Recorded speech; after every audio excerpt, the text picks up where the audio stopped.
Hey, Father Michael here. So last night, I was up late talking to a friend on the phone who just needed to vent about some things and maybe needed a little encouragement, and it went quite late, which for me means it went past 9 p.m. But anyway, in the process of that conversation, the idea of doing ministry came up and of doing the next right thing, because he had seen my little video installment from yesterday and he'd also heard my sermon on Sunday, where I've kind of been, beating the drum on this. Just do the next right damn thing. Don't make your life complicated. It's right in front of you. And as I told him last night, looking back, most of my life has been spent really in doing ministry of one kind or another. And it started really young, like age 8, I want to say. I lived a block away from the church. And so there were opportunities to do stuff like to help the sisters strip the palms for Palm Sunday. Now you can buy them already separated into, individual leaves or whatever they're called. But back in the day, they just came in a big bundle, and you had to literally peel off like 2 or 3 leaves, clean up the threads and all that. Anyway, I liked doing that.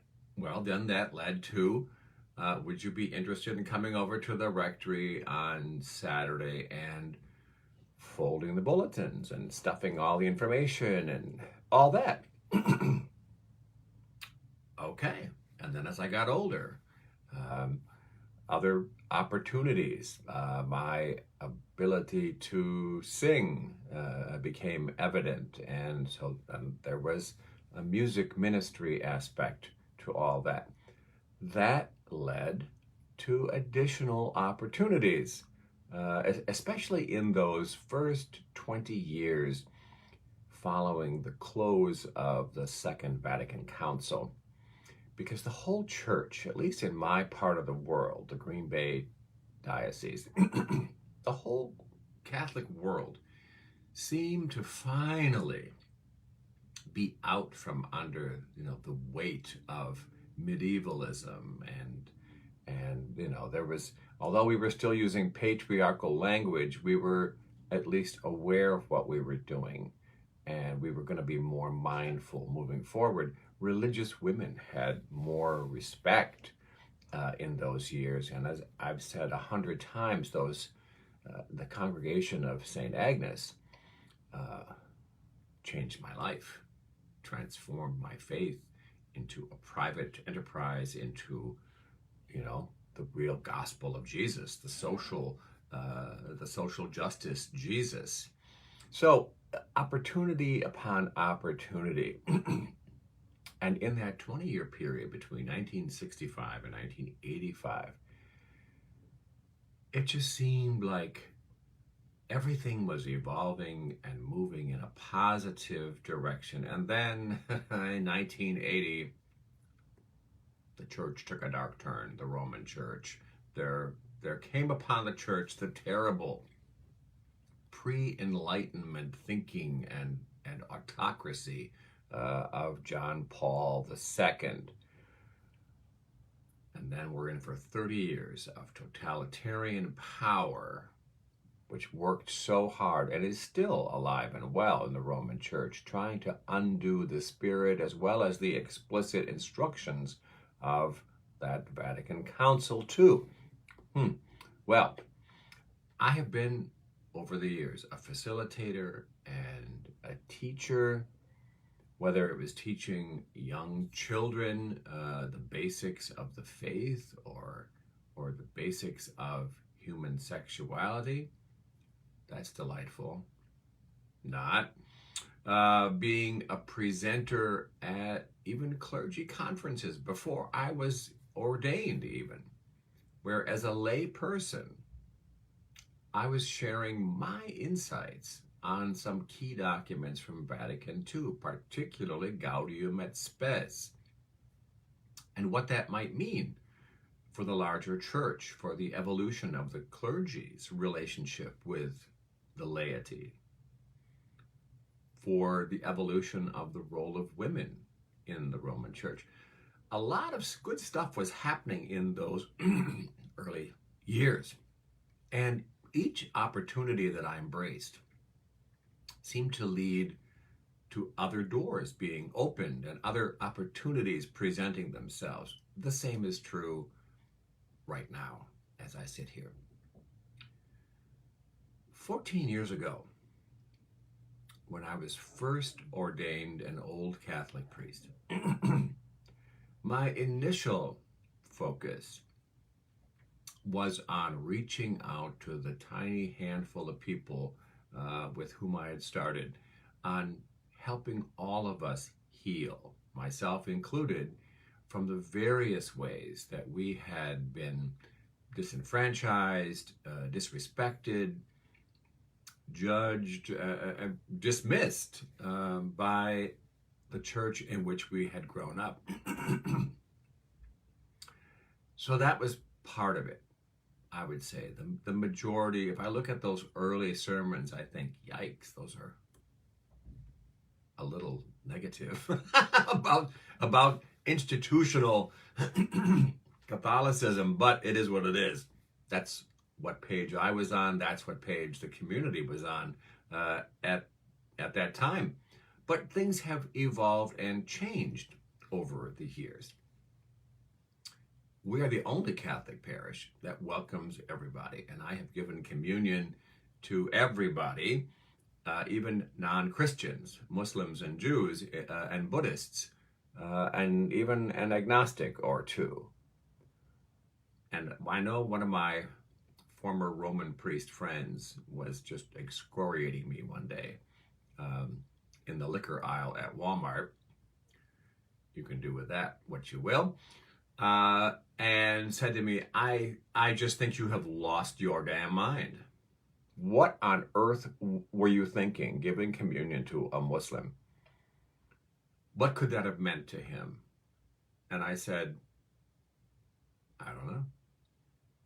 Do I have to know that? Because in my mind, I was just doing what Jesus did at the Last Supper. Everybody there got communion. He threw up his hands in disgust, and we haven't even greeted each other in public ever since. Anyway, it's in the context of starting a small old Catholic identity here in Indiana, the only one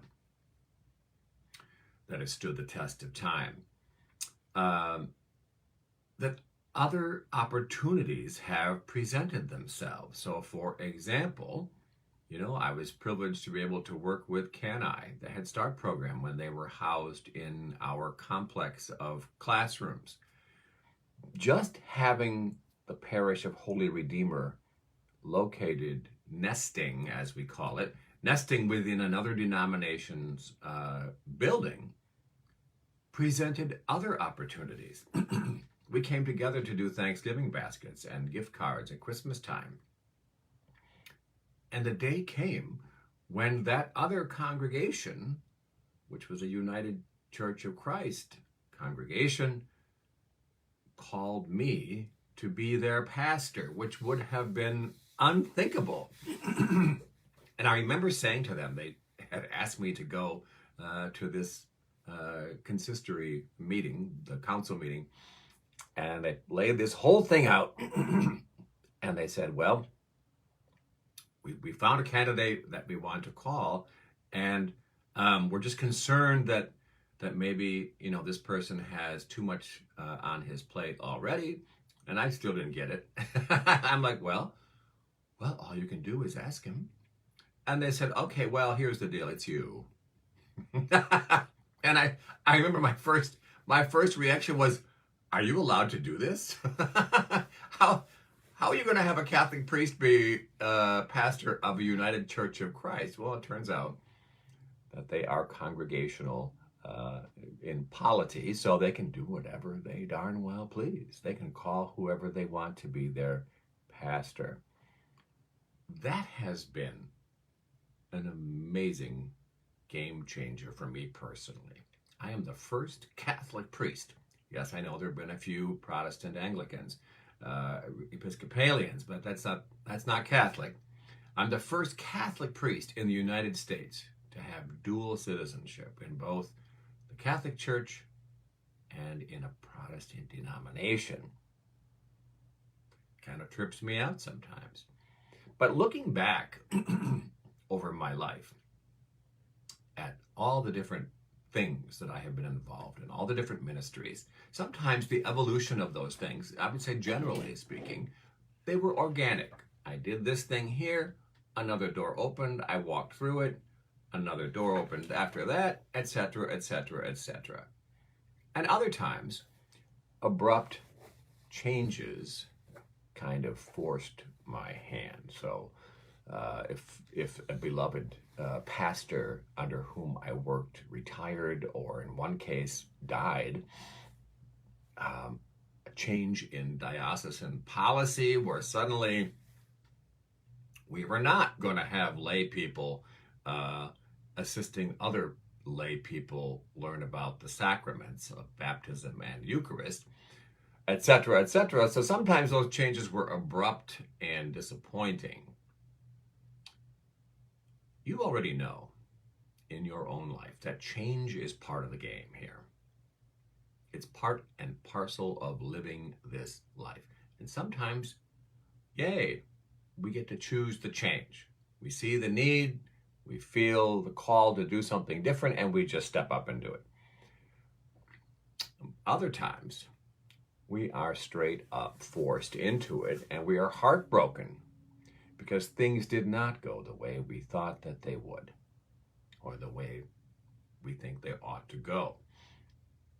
Regardless of that, every single one of us has individual gifts given to us that are unique to us. Nobody else has the same mix of inclinations, ideas, talents, skills, etc.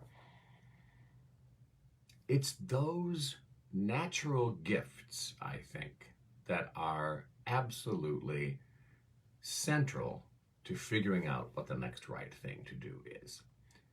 Because regardless of what those gifts are, using them in God's service, in the service of God's dream, what we call the kingdom, always, always, always leads us to a deeper connection with God and with other people. We just have to stay attentive. Just have to pay attention to the doors that are opening right now in this moment in our lives. We do not need to see the big picture in order to take a step forward.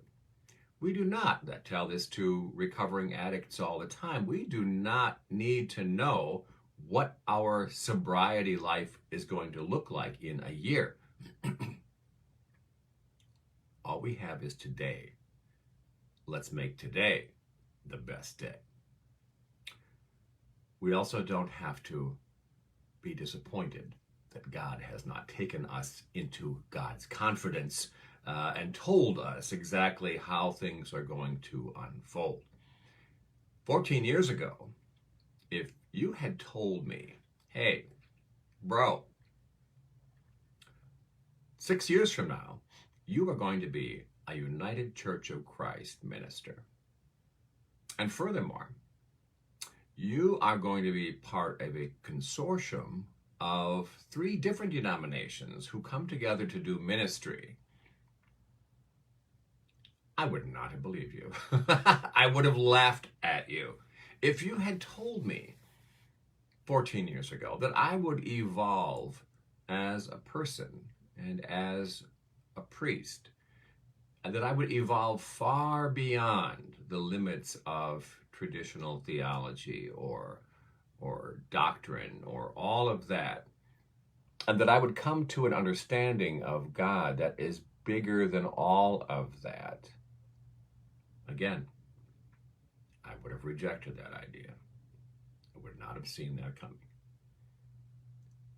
This much I know. There is always joy available to us. There's always a sense of larger purpose for us to embrace and discover. But it's found in choosing to find that joy on whatever path we happen to be on right now. If we already know we're on a path we need to get off of, take a step off the path, take another way. If there's a path presenting itself and a part of our spirit is really drawn to it, even though it doesn't necessarily make rational sense, maybe we should go with it and just trust. When we ask God for guidance, God leads us and inspires us to go places we would never have ventured on our own. I can attest to this, and I already know you can too. It's not that these miraculous things are going to present themselves in our path. A pathway through the Maumee River on dry land is not in our future. But doors will suddenly open. Opportunities will present themselves. And all we have to do is pay attention. That's how we get to a deeper connection with God, a deeper connection with other people, and ultimately, a deeper connection to who we really, really are meant to be. Pray with me. Loving God, creator of all things, you have called us into being to do your will. Help us to accept that change is a necessary part of this life. For those times when we are able to choose the change calmly, we thank you. But we thank you as well for the abrupt and sometimes disturbing changes that we are forced to make, because we know that as long as we stay connected to you, stay open to changing direction, everything will be okay. Help us today to be more attentive to the open doors right in front of us, and give us the courage to surrender and step over the threshold. Amen. God bless you.